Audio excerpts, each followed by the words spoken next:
Hey, my understanding is that you guys are pushing for Diamond right now, and Chrissy, your coach, cares so much about you guys that she reached out to me to ask for some tips and advice that I could share with you guys. And I'll be honest with you guys, I didn't write anything down. I don't have any notes. I'm going to go straight off of what my feeling is, as I think back and reflect, as I talk through this with you guys about what I wish I would have known then. So versus now. And as I think back, this April will be my 5th year as a coach. One thing that I've been fortunate enough over the past 5 years to do is to continually stay focused on my purpose as a Team Beachbody coach, what my exact purpose is, what my role is as a coach, and then also to be able to continue setting new goals. Once I hit a goal, to reset a new goal that has a compelling reason tied to it, an emotional compelling reason tied to it to keep me pushing and moving forward. So it's important to you that you set goals and not just rank.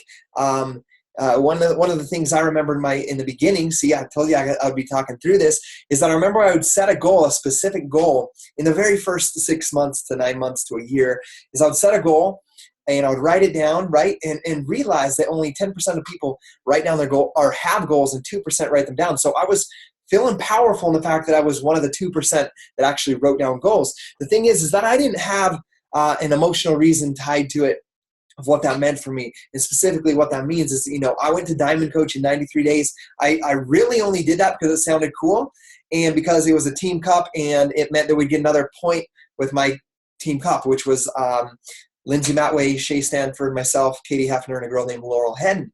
And we all wanted to go Diamond to get that extra point, and we wanted to win that contest. So that's the only reason. I mean, that was compelling to me to be able to win. My love language is words of affirmation, so I kind of needed that in the beginning of my journey. But moving on from there to set the next goal for 1-star Diamond, 2-star Diamond, opening my next business center, and then, of course, then the 5-star and Elite. In the beginning, I didn't have an emotionally compelling reason for those goals. I had the goal, but I'll be honest, it was a selfish goal. It was, I want to be 5-star Diamond. I want to be Elite team. So what changed, and I tell this specifically because I have that experience, is I went to Diamond in 93 days. And then if you up here, you look at my rank advancements, I didn't go to 1-star Diamond until 12 and a half months into my coaching journey. So that means I went 9 months before I helped mentor and develop my first Diamond coach. There's a couple reasons why. One, I was being selfish. It was for me. The next Diamond, 1-star, 2-star was for me to be a 1-star Diamond, 2-star Diamond, 5-star Diamond coach. So I didn't have, it wasn't a team. It wasn't, we want to be an elite team. We want to be a 5-star Diamond team. We want to help you achieve your emotionally compelling why and your goal. I was solid in mind, bringing my wife home and was going to do whatever it took. But if I would have known then how important it was to make sure that I focused on them being tied into their emotionally compelling reason, they would have put in the same work ethic and discipline with their own message into their story. So that took me a while to learn. The second thing that I think about is I think back into that first year, if I would have known then what I know now, this was a moment when I did shift from being that lonely Diamond coach for the longest time, was I realized that I was so solid in my own personal development, and this is going to lead into another thing I'm going to teach you. I was listening, because I was at work 12 hours a day. Instead of listening to music all day, I listened to personal development. I listened to Think and Grow Rich and The Slight Edge over 60 times in my first year. Think and Grow Rich is like a 10.5-hour audio, so I could listen to that entire book while I was at work at my job. So I was so solid on my belief in myself that my actions would bring the results. I had no doubt. I could sit there with my goals. I'm a Success Club 10 All-Star legend.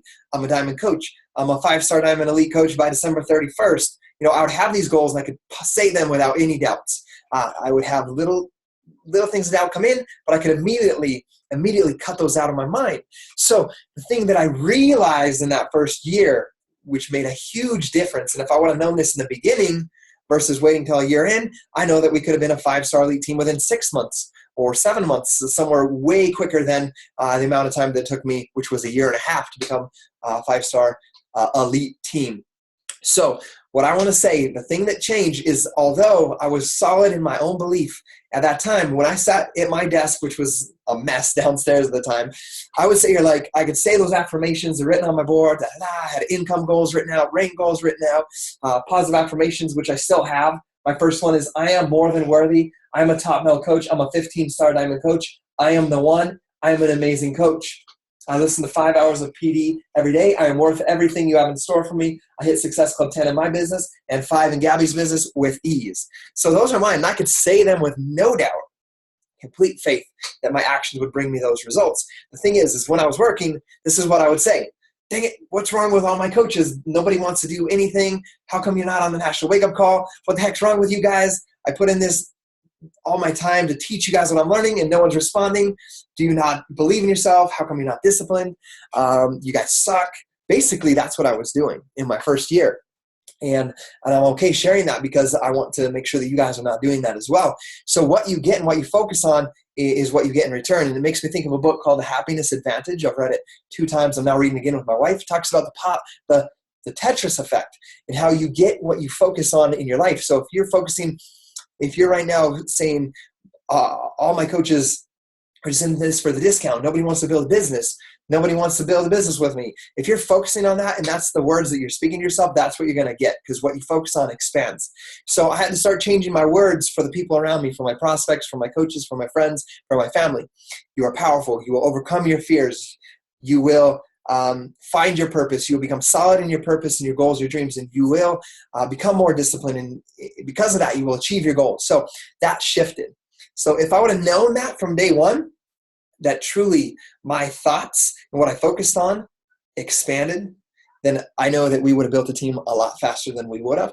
And I wouldn't have let down, I guess, in some way, many of the coaches in my first year. Although I'm not responsible for their success, I believe I could have been a better mentor to them and a better example of them on how to build their business if I would have had that mindset. So if I would have known that, then I know it would have been a more powerful thing. So as you go forward, make sure that you are focusing on what you want versus not what you don't want.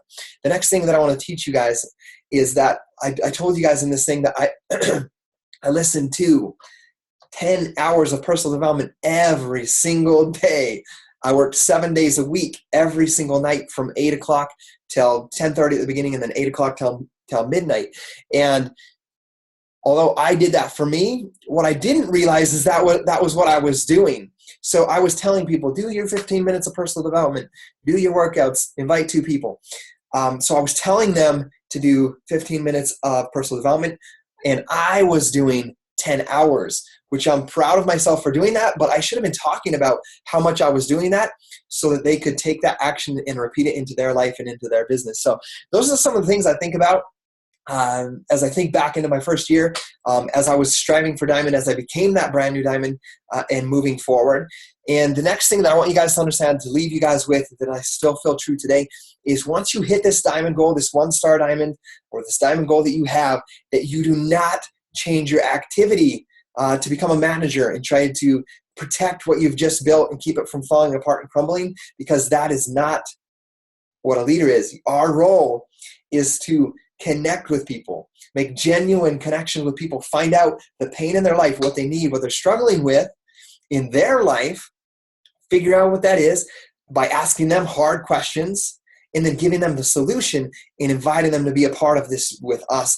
And that your role as a coach is that you do the vital behaviors and you do the things that if that person follows your example, they'll become successful. So once you become a diamond coach, you're still out trying to find 3 people, or if your goal is Success Club 10, you're out trying to find 5 people a month to start. I call it the 5 Lives Club or the 3 Lives Club. And you do that every single month, because our job is not to help a few people get started and then manage these people and try to tell them what to do. Our job is to help every single person and follow the advice of Carl Eichler that every person eventually in the USA will have a Beachbody coach, just like they have a doctor, just like they have a dentist, just like they have whatever it is they have in their life, a piano teacher, that they have a Beachbody coach, because we truly help people. So I want you guys to be a part of that mission. Realize that you don't stop the activity once you hit your diamond, and realize that your role to become a great coach and to continually be a great coach, because I hear often that someone says, well, I don't want to be a diamond, or I don't want to be emerald, or I don't want to recruit to my team because I'm afraid of failing them. The only way you'll fail them is if you introduce this to them and they start this journey, and then you stop. You stop doing what you did when you introduced some of this business. Your job is that you continue being the example so that if they follow you, they will achieve results and success in their transformation and or in their business. So that's what I want to share with you guys. And once again, I want to give props to your coach, Chrissy, for reaching out to me. And obviously to me, when I see that and I see a leader, our team is now 40,000 coaches. I look at that and I say, Chrissy cares about her coaches so much that she's willing to go outside of her comfort zone and ask for outside help or advice from somebody that's done what you guys want to do. So honor, respect that, and take that example that she's doing and push yourselves forward in your business and in your transformations. I love you guys. It's Scotty Hobbs. Looking forward to meeting you guys at Coach Summit. See you guys later.